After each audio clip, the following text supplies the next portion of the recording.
Here I show you some of this encorn in Danish, that we have seeded where I have done the crop trial. It has, like oats, it has a shell on it, but most of all it looks like a wheat. It's got different baking abilities. It's not, you can't bake bread with this corn on its own. You have to mix it with wheat, but then you get a more lean mix of something. I don't know what the difference is, but it tastes different. You can actually taste it. Here on our seeder, we have made so that the pipes, we have a front tank, which I just turned around. The tractor is equipped with a front tank, and it has a hydraulic pump here that runs the pump, and it's just a classic 600-liter Danish crop sprayer called Hardy, and every farmer had those in old days, so you can get them for what, $100.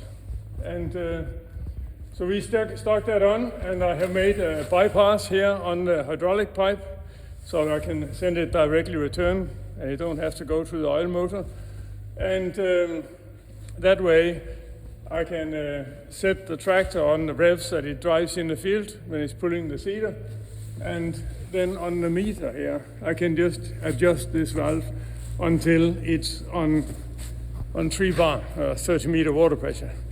Because then I know that when it ends up going through a 8 millimeter plastic pipe like these ones, then I get 15 liters per minute. And that's what I add in here. So this is actually set up at 30 liters per minute, but we sometimes drive with 30 liters per minute going into this. And then there's 25 outlets.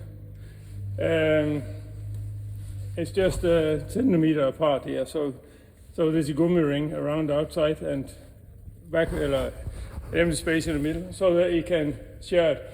And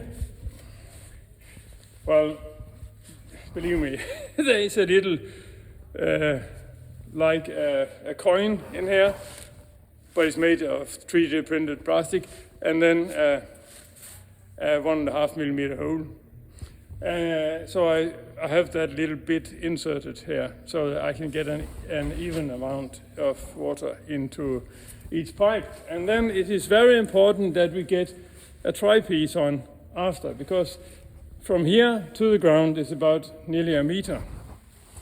And a meter of water hanging in these plastic pipes makes a vacuum. And you will actually suck up the water from one or two of the other ones that then will just have water or air flowing back into this the sharing unit here, and then it will come out in the in the other pipes. So by having this bypass here, then we suck air in here, and when the water comes up over the top part, which is here, then it's free fall from here, and it will suck air in, so there is no vacuum in the pipe, it just flows down. Because else we end up not having an equal flow to all the seed, the tubes. Right.